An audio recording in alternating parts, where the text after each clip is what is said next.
Olá, sejam muito bem-vindos ao JR Entrevista. Eu sou a Tainá Farfan e hoje estamos com uma das figuras centrais no cenário político, o deputado federal Reginaldo Lopes, do Partido dos Trabalhadores, o PT de Minas Gerais, que está à frente do Grupo de Trabalho da Regulamentação da Reforma Tributária. Deputado, seja muito bem-vindo ao JR. Eu que agradeço essa oportunidade. É um prazer te receber sempre. Deputado, eu quero começar falando justamente sobre o Grupo de Trabalho da Reforma Tributária. A gente está naquela reta final das audiências desse grupo de trabalho que discute justamente a regulamentação da reforma. A intenção, pelo que a gente tem ouvido, é entregar o relatório, finalizar o relatório até dia 4 de julho e votar ele antes do recesso parlamentar, que está previsto ali para mais ou menos 18 de julho. Vai dar tempo ou há possibilidade de adiamento? Com certeza nós vamos votar. Eu tenho dito, esta reforma é uma reforma estruturante, ela é suprapartidária, foi coordenada pelo ministro Fernando Haddad, com o apoio do presidente Lula, mas ela tem forte participação do parlamento. É um desejo político do atual presidente, Arthur Lira, também um desejo político do presidente do Senado, Rodrigo Pacheco, e também há um acordo, com todos os setores econômicos, com todas as bancadas, que é uma entrega dessa legislatura para a sociedade brasileira, do ponto de vista de ter um sistema mais moderno, um sistema mais transparente, um sistema mais justo e conectado com as boas práticas internacionais sobre tributação em relação ao consumo. Portanto, nós vamos entregar o relatório na primeira semana de julho, vamos conversar com as bancadas, com o colégio de líderes e vamos votar lá para o dia 8 a 12. Nós temos o prazo até 18 de julho. Com certeza, votaremos no primeiro semestre na Câmara dos Deputados a regulamentação do novo sistema tributário. Deputado, eu queria que a gente aproveitasse essa oportunidade para explicar para quem está em casa entender. Ainda que em linhas gerais, por que essa reforma tributária vai ser positiva para a população? O que ela traz? Então, hoje o nosso sistema sobre consumo, ele é cobrado por dentro. Ninguém sabe separar o preço do produto com o preço do imposto. Vamos falar de um produto popular. Comprar um celular. O cidadão chega na loja, ele não sabe separar o preço do celular e o preço do imposto. E chama por dentro. É um imposto covarde, ele é escondido, ele não é transparente. O que a sociedade vai ganhar no dia seguinte? O imposto será por fora. Ou seja, a sociedade, ao comprar um produto ou um serviço, vai saber separar o preço do imposto com o preço do produto. E o que se traz de bom para a sociedade? Cidadania. Cidadania fiscal. Cidadania porque o cidadão que mais paga imposto é o cidadão que está nos assistindo. É o cidadão de menor poder econômico. Então, o nosso sistema não cobra muito imposto sobre renda e patrimônio.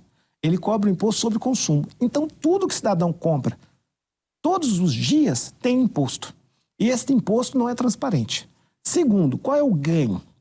É que nós vamos reduzir a carga tributária. Nós vamos reduzir uma carga tributária que é escondida de 35% para 26%. Essa redução vai tornar o Brasil mais competitivo. Ou seja, os produtos brasileiros... Não, na economia interna. O Brasil é o único país do mundo que a economia, o setor produtivo, o cidadão, paga mais imposto no produto fabricado aqui, que gera emprego para o povo brasileiro, do que o produto importado. Então vai ter isonomia. Nenhum setor da indústria brasileira vai pagar mais imposto do que o importado. E para fora, como você falou, Tainá, quando exportarmos o produto, não vai ter nenhum tributo. Então os produtos vão ficar mais competitivos fora do país. Isso significa que o Brasil vai crescer. Se o Brasil cresce mais, fica mais competitivo, o que vai acontecer? Vamos gerar mais empregos. O Brasil transformou uma espécie de país que gera empregos na França, na Inglaterra, na China, na Índia, porque manda a matéria-prima para lá e depois compra o produto com valor agregado para a economia brasileira. Então, nós exportamos emprego para outros países e importamos produto com valor agregado, porque os nossos produtos ficaram caros. A reforma, ela não vai cobrar imposto do imposto.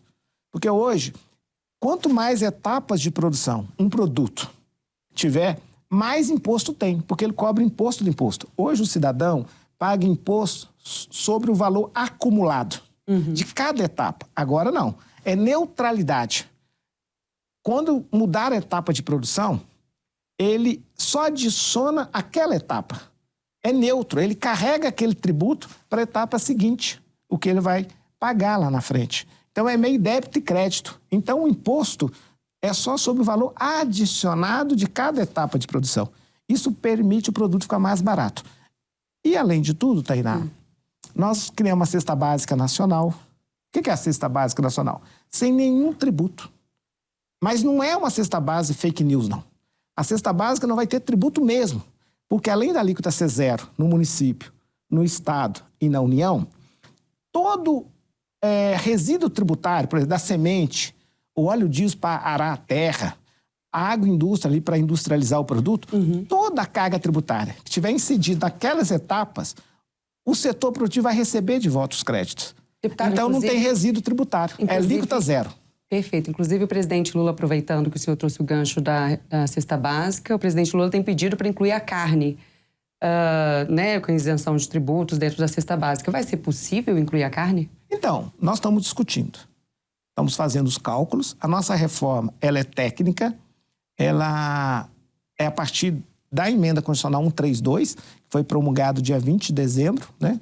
A promulgação da emenda, e é também baseado no direito internacional comparado. Então, a gente quer olhar como que tributa esses produtos também em outros países. Eu acho que é impossível não incluir a carne. Nós vamos ter que incluir, sim, a proteína animal na cesta básica, né? Agora, tem uma coisa.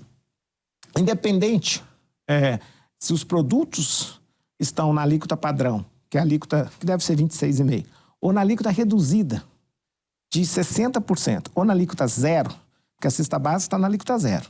Muitos produtos estão na alíquota reduzida. Nós reduzimos em 60% a tributação de alimentos. Ou na alíquota cheia, para todos esses elementos, para todos esses alimentos, nós estamos reduzindo a carga tributária. E além disso, Tainá, nós criamos o cashback, né? O cashback, o cidadão paga o imposto e ele recebe de volta.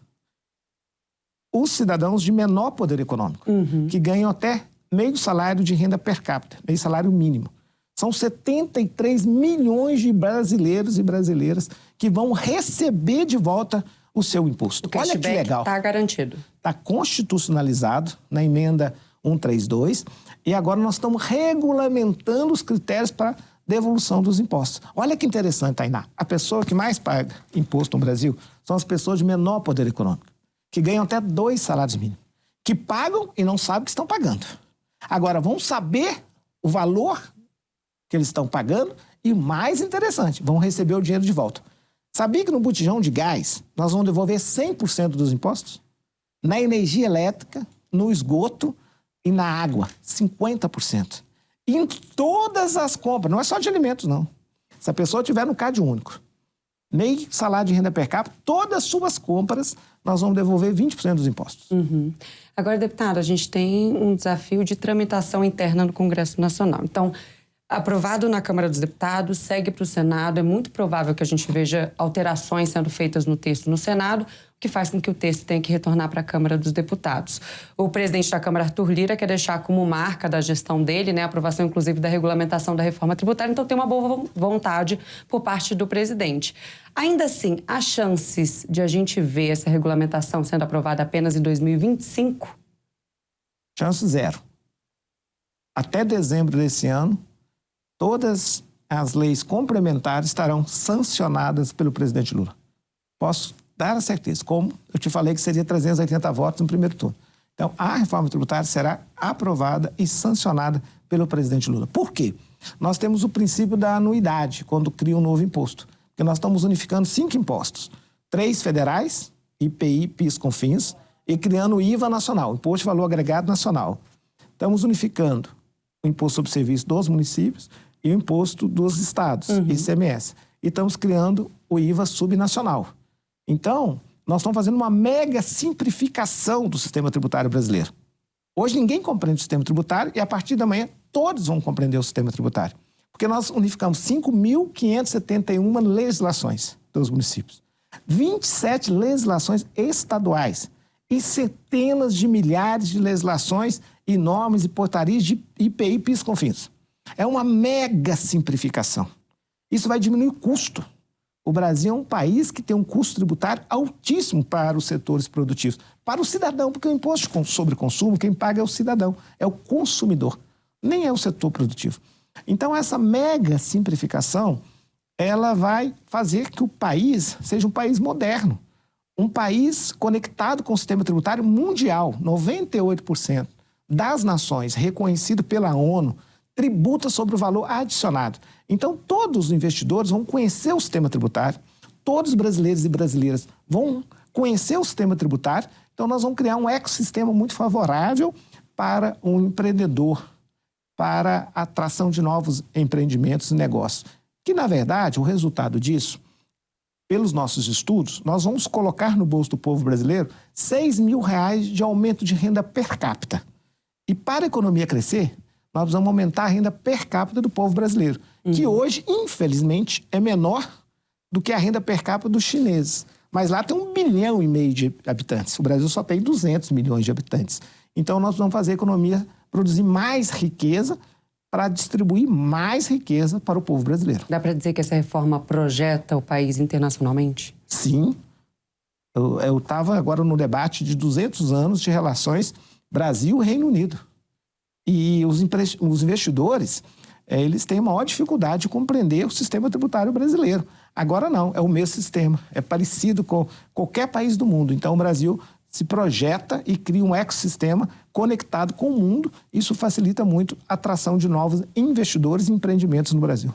Deputado, teve uma certa demora do envio pela Fazenda do segundo projeto da reforma tributária.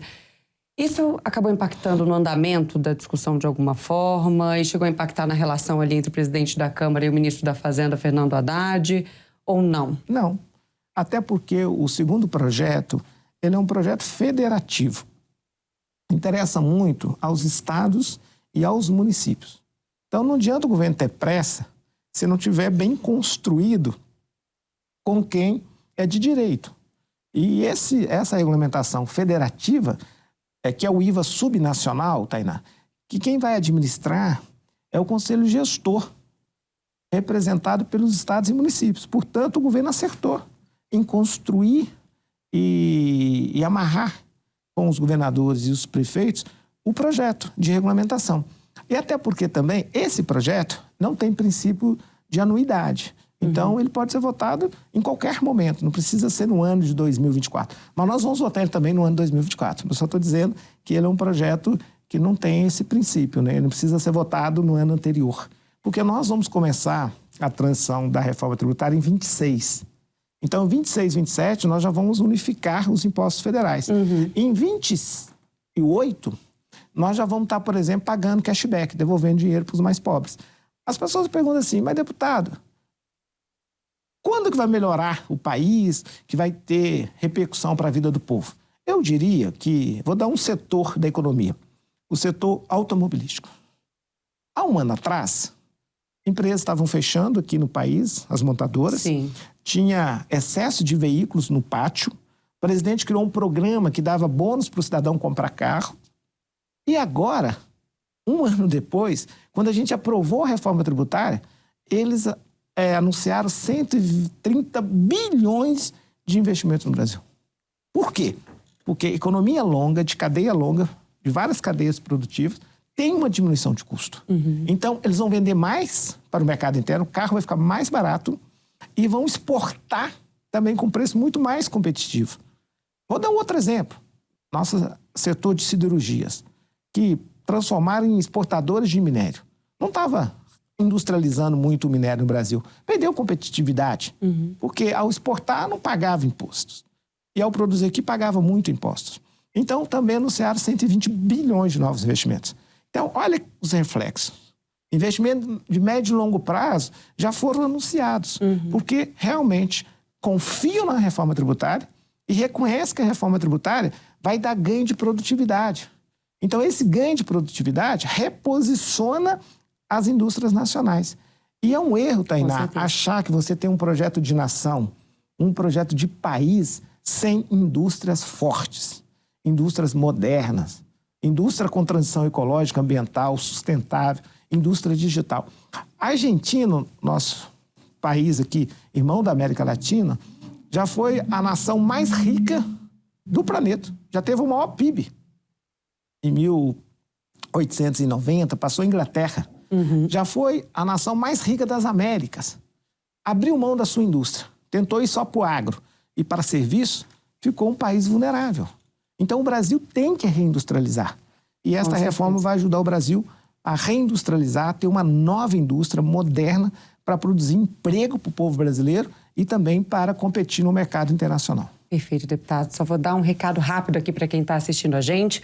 Você pode assistir ao JR Entrevista na Record News, às 7h45 da noite, no Portal R7, no Play Plus, no Jornal da Record, no JR 24 Horas e também nas nossas redes sociais.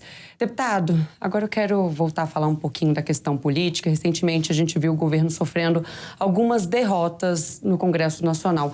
Há chances disso respingar na reforma tributária? E qual a sua avaliação sobre a articulação política entre governo e Congresso, né? A articulação política do governo nesse momento. Olha, o governo ele tem tido vitórias parciais. Ele não tem tido grandes derrotas, né?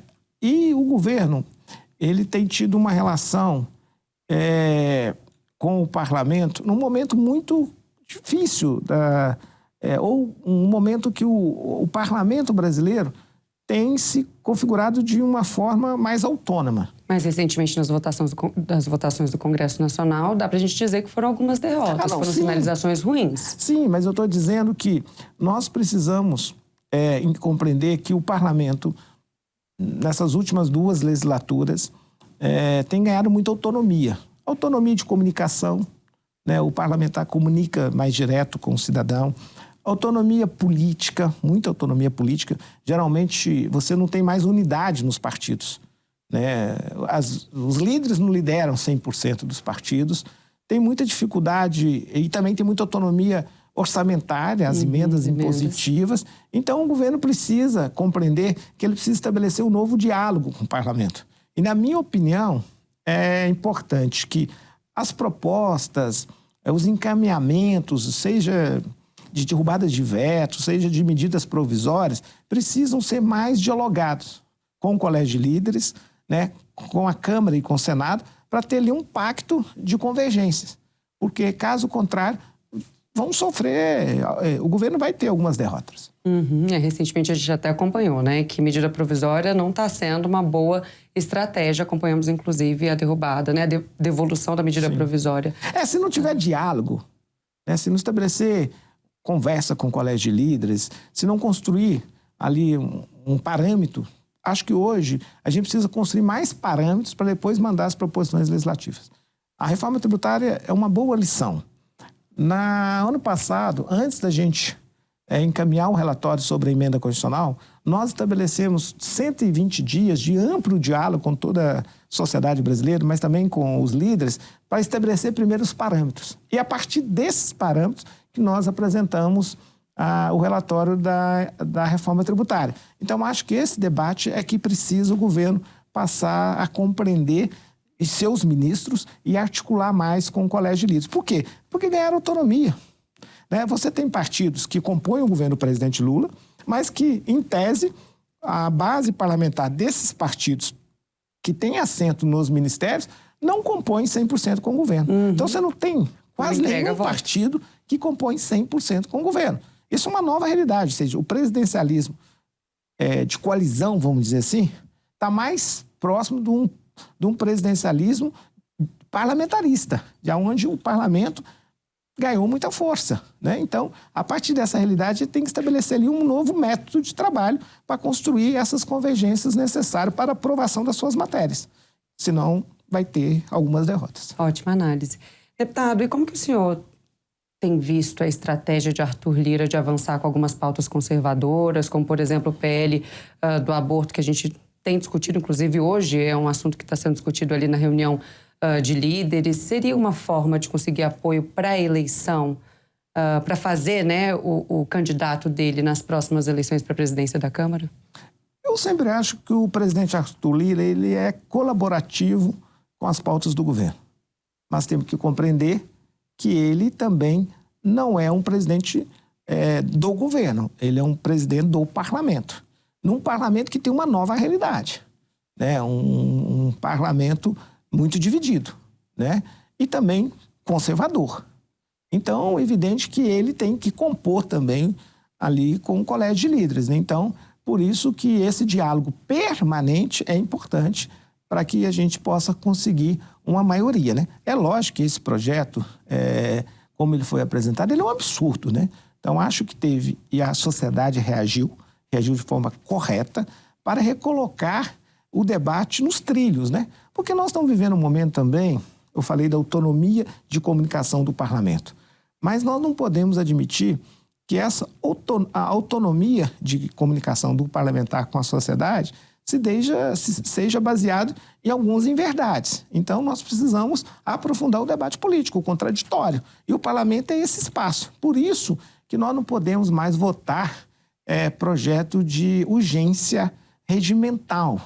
Porque para alguns temas que não têm convergência, temos mais polêmicas, esses temas têm que passar por várias comissões. Né? Ele tem que estar à prova e a sociedade precisa conhecer o debate desse tema e o conteúdo desse tema para depois ver se ele está maduro ou não para o parlamento, se ele representa mesmo a maioria de que pensa a sociedade brasileira. Porque nós não substituímos o povo, nós representamos o povo. Então, nesse modelo de democracia representativa, o debate do parlamento tem que criar mecanismo de participação direta da sociedade nesses debates. Então, para alguns temas, sem amplo acordo, não poderia receber urgência regimental. Então, acho que essa é a lição e o aprendizado que fica nesse debate. Tá ótimo o nosso bate-papo, deputado, mas eu vou ter que ir para um rápido intervalo, é bem rapidinho. O JR Entrevista volta já já e a gente continua a nossa conversa com o deputado Reginaldo Lopes. Até já, não saia daí. Estamos de volta com o JR Entrevista e aqui com a gente está o deputado federal Reginaldo Lopes. Deputado, eu quero voltar falando sobre eleições municipais e também falar um pouco sobre o seu partido, sobre o Partido dos Trabalhadores. Na sua avaliação, como deve ser a performance do PT nessas próximas eleições?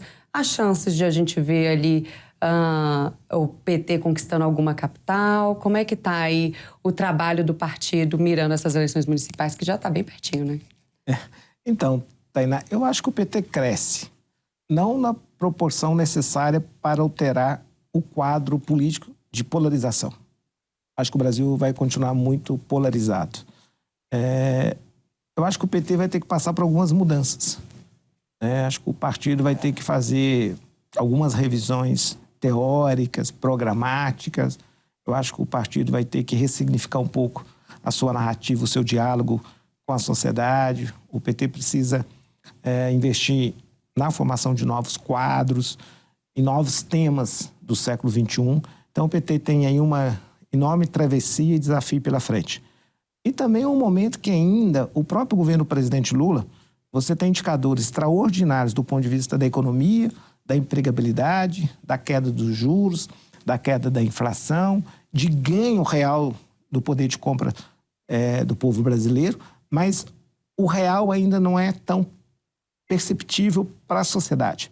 Eu acho que isso vai se encontrar em um certo momento, mas ainda não será para as eleições de 2024.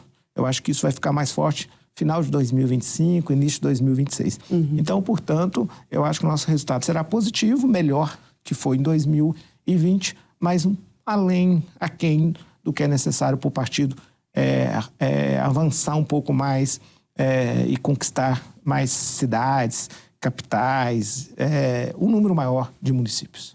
Deputado, agora eu quero voltar a falar um pouquinho sobre a reforma tributária. Eu queria que a gente aproveitasse essa oportunidade para explicar para quem está em casa que nesse momento a gente discute a reforma tributária sobre o consumo. Existe um segundo momento em que a gente vai discutir a reforma tributária sobre renda e patrimônio. A gente não é o Congresso Nacional, o governo. Eu queria que o senhor explicasse um pouco para quem está assistindo a gente sobre esses dois momentos, né? E quando que a gente deve ver essa discussão sobre renda e patrimônio? Então, Tainá, você tem 3 bases de tributação no mundo.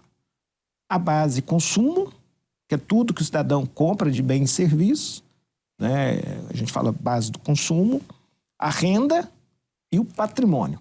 Então, nesse primeiro momento, nós separamos. Tratamos da reforma sobre consumo. É evidente que, na própria emenda constitucional sobre consumo, o que não tinha previsão constitucional sobre patrimônio, nós constitucionalizamos. Mas esta constitucionalização precisa ser regulamentada em leis complementares. Então, renda e patrimônio será um segundo momento. É evidente que todo o debate sobre renda e patrimônio já tem previsão constitucional.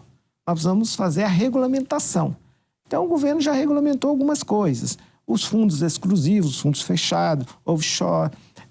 O que o governo precisa agora, e a gente precisa construir maioria na sociedade, é o debate sobre lucros e dividendos. Quem tem empresa jurídica e recebe lucros e dividendos, não paga imposto de renda. E o cidadão de 1,5 salário, e agora 2 salários mínimos, paga imposto de renda. Então, nós precisamos fazer uma justiça tributária. É uma questão ética.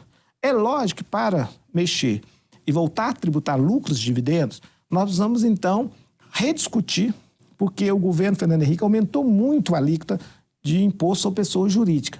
Então, para cobrar na distribuição de lucros, precisa calibrar a alíquota adequada sobre imposto de pessoa jurídica. Então, o Brasil vai ter que fazer isso no segundo momento. Eu acredito que depois que nós sancionarmos as legislações complementares sobre consumo, nós vamos fazer esse debate com a sociedade no Parlamento brasileiro. Perfeito, deputado. Foi excelente o nosso bate-papo. Muito obrigada pela sua presença.